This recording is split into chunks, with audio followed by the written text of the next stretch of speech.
Trial balance. Trial balance का क्या मतलब है? देखिए, ट्रायल बैलेंस भी दो वर्ड से बना है। एक है ट्रायल, दूसरा है बैलेंस।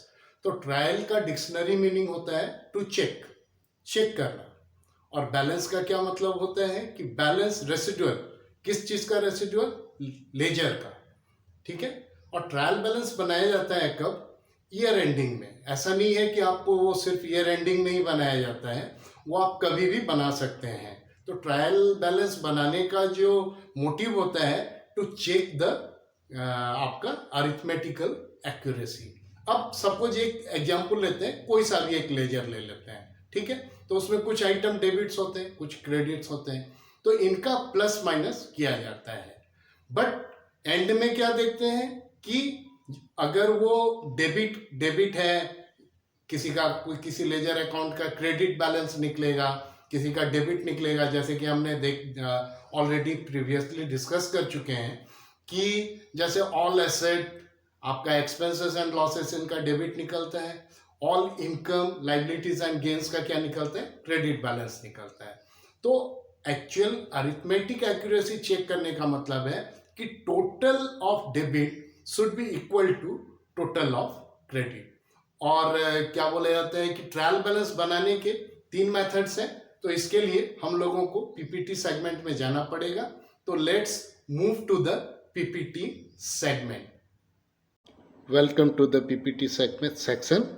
तो चलिए देखते हैं कि ट्रायल बैलेंस कितने तरह से बनाए जाते हैं। तो ये 3 तरह से बनाए जाते हैं। तो सबसे पहला मेथड देखते हैं, उसको क्या बोला जाता है? Total method. तो टोटल मेथड में क्या करना है? आपने सबसे पहले सीरियल नंबर लिखना है, फिर लेजर अकाउंट का आपको नाम लिखना है, वो फर्नीचर का है या कुछ और का है या आपका कैपिटल का है, सन्ड्री डेटर्स का है, क्रेडिटर्स का है, आपको वहाँ पे उसका नाम लिखना है। लेजर फोलियो, आपका जो रेस्पेक्टिव लेजर फोलियो है उसका आपको यहाँ पे पेज नंबर लिखना है। और इसमें क्या है? डेबिट साइड का जो टोटल है आपको डेबिट साइड में लिखना है, और क्रेडिट साइड का जो टोटल है आपको क्रेडिट साइड में लिखना है। ओके। तो चलिए नेक्स्ट मेथड है उसको देखते हैं। It is what called balancing method. Balancing method क्या होता है कि सिंपल सा फंडा है कि all assets, expenses and losses got debit balance and all liabilities, incomes and gains got credit balance. तो आपको लेजर बैलेंसिंग में ऑलरेडी हम लोग डिस्कशन कर चुके हैं किस तरह से बैलेंसिंग किया जाता है। लेजर के दोनों साइड को आप टोटल करिए और उसको क्या करिए? बड़े से छोटे को माइनस कीजिए। जो साइड बड़ा है ये वो बैलेंस है। अगर डेबिट साइड बड़ा है तो डेबिट बैलेंस है, अगर क्रेडिट साइड बड़ा है तो क्रेडिट बैलेंस है, और आप उसको उस तरह से लिख दीजिए। अब नेक्स्ट में आता है compound method. It's a combination of both total method and आपका बैलेंस मेथड। कुछ नहीं करना है, सीरियल नंबर लिखना है, लेजर का अकाउंट लिखना है किसका है। आप लेजर का जो टोटल है डेबिट साइड का, आप डेबिट साइड का टोटल लिखिए, क्रेडिट साइड का टोटल जो है उसको क्रेडिट साइड का टोटल लिखिए।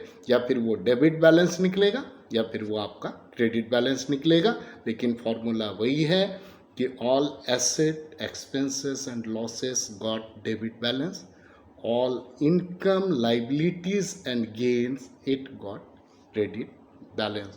तो यहाँ पे हम लोगों का ऑलमोस्ट जो रिफ्रेशर कोर्स है वो सेक्शन कंप्लीट होता है। नेक्स्ट जो हम लोग करेंगे वो क्या? आपका जो है कंसेप्ट आपका स्टार्ट होगा, 12th के लिए पढ़ाई चालू होगा। और जो आपका चैप्टर है फाइनल अकाउंट क्या है, फाइनल अकाउंट विथ एडजस्टमेंट क्या है, पार्टनरशिप क्या है, कंपनी क्या है, जो सारा कुछ है, सारे चीज़ों को हम लोग 1 by 1 डिस्कस करेंगे। So wait for my next video. Thank you, thanks a lot.